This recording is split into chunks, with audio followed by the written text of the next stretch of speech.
Kira-kira saudara, adakah langkah antisipasi yang perlu dilakukan Indonesia menghadapi perlambatan ekonomi atau bahkan resesi di beberapa negara maju?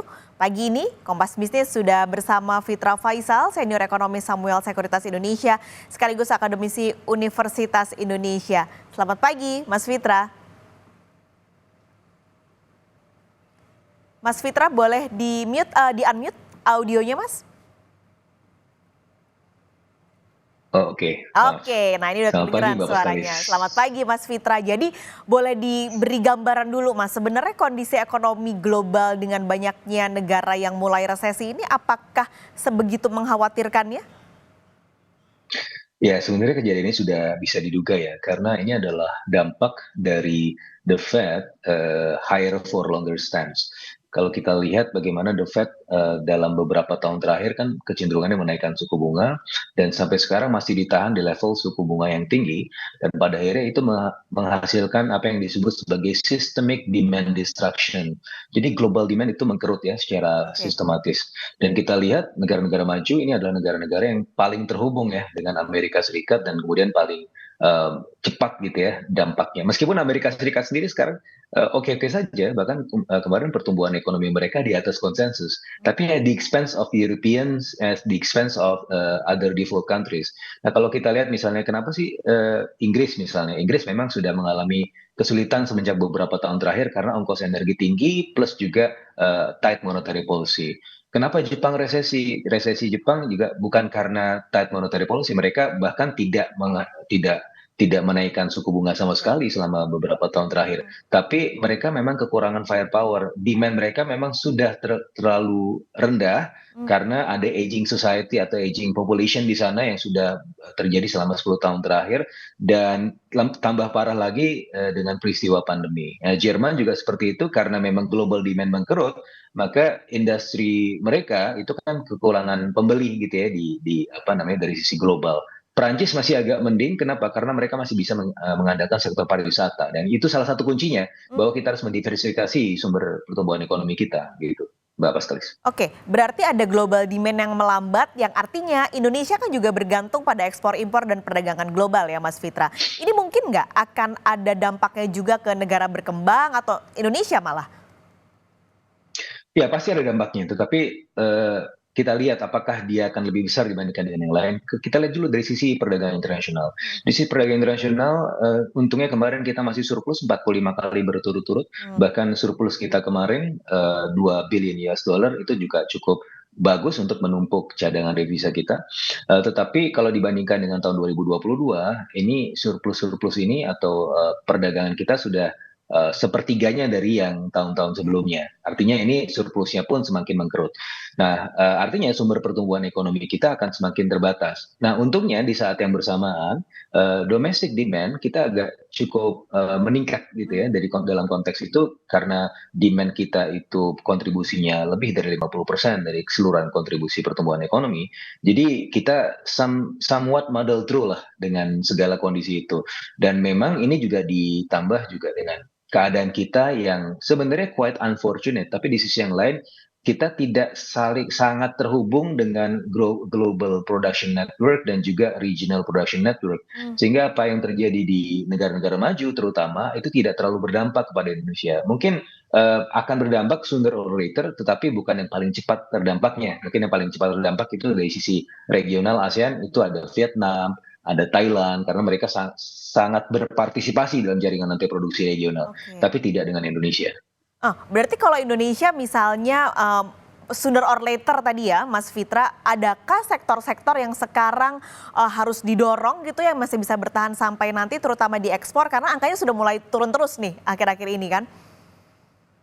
Ya, untuk kita bicara ekspor, berarti kan kita harus kemudian menumpuk produksi. Nah, permasalahannya adalah kalaupun kita bisa menumpuk produksi, global demand kan lagi jelek gitu ya. Ya. Jadi nanti akan terjadi idle resources, which is pada akhirnya akan menjadi economic cost juga.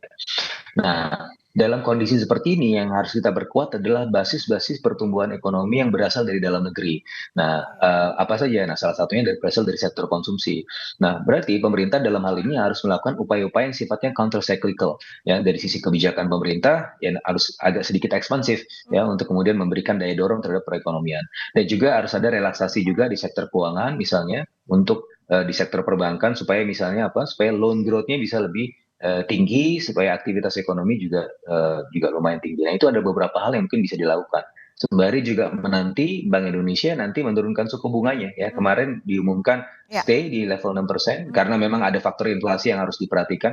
Tetapi mungkin mulai dari kuartal 2 harus mulai juga dilihat bagaimana antisipasi terhadap growth yang melemah dengan dari sisi monetary expansion gitu. Oke, ada kredit, ada konsumsi ini yang harus dijaga. Tapi kalau efeknya ke rupiah, ini ada nggak sih, Mas? Oh, tentu saja, karena, biar bagaimanapun ini kan kalau kita lihat dari sisi global, ketika globalnya mengkerut, yang diuntungkan siapa? Yang diuntungkan sebenarnya adalah Amerika Serikat. Dolar indeks mereka menguat. Ini yang disebut sebagai Emperor Circle of US Dollar. Jadi ini tidak hanya unik terhadap rupiah, depresiasi ini juga pastinya akan terjadi di hampir seluruh, nilai mata tukar gitu ya, dunia. Dan untuk rupiah sendiri sebenarnya forecast-nya untuk tahun ini bisa stay di level 15.600, 15.700-an. Artinya ini berbalik arah dengan apa yang sebelumnya di forecast atau diprediksikan oleh pemerintah di tahun 2024 ya. Jadi kan arahannya atau harapannya kita bisa di bawah 15.000, tapi kayaknya agak stubborn dengan beberapa apa namanya peristiwa global tersebut sehingga ya mungkin rupiah akan stay di level sekarang ya 15.600 sampai juga mungkin level terburuknya 15.800. Oke, ini berarti kalau seperti ini langkah kalau tadi rencana BI adalah menurunkan suku bunga di semester 2, meskipun rupiahnya masih ada efek sedikit dari kondisi global ini, tidak apa-apa ya Mas ya? Maksudnya langkah BI sudah tepat gitu kalau prediksinya semester 2 nanti akan menurunkan suku bunga untuk rupiah efeknya? Nah, inilah pentingnya kita melakukan moderasi-moderasi moneter dengan ragam instrumen. Nah, ketika suku bunganya itu turun, efek yang lain yang mungkin bisa dilakukan sebagai efek intervensionis dari Bank Indonesia adalah dengan menggunakan cadangan devisa. Apakah kita bisa melakukan itu? Bisa, karena di tahun 2022 itu sempat terjadi antara bulan Januari sampai Agustus, Bank Indonesia baru menaikkannya di akhir semester pertama atau awal semester kedua. Padahal waktu itu The Fed sudah menaikkan suku bunganya berkali-kali. Nah, apa yang kemudian melandasi Bank Indonesia tidak segera menaikkan suku bunga pada tahun 2022 adalah ketersediaan dari international research yang pada saat itu antara 140 sampai 145 billion US dollar. Dan ini kalau kita lihat cadangan devisa sekarang antara 145 miliar US dollar gitu kan. Kalaupun nanti digunakan untuk intervensi itu asumsi kita itu akan setidak-tidaknya turun sampai 135 miliar US dollar. Jadi masih ada ruang untuk intervensi ya dari sisi itu gitu. Meskipun suku bunganya dibuat lebih rendah tapi masih ada bisa instrumen pasar, instrumen apa namanya intervensi dari Bank Indonesia untuk kemudian mempertahankan rupiah di level 15.600 sampai 15.700. Oke oke. Ini oke, penasaran. Terakhir Mas, boleh singkat. Mungkin nggak sih ini terjadi resesi ini ke negara-negara yang lebih besar dan lebih maju, misalnya Tiongkok dan Amerika Serikat?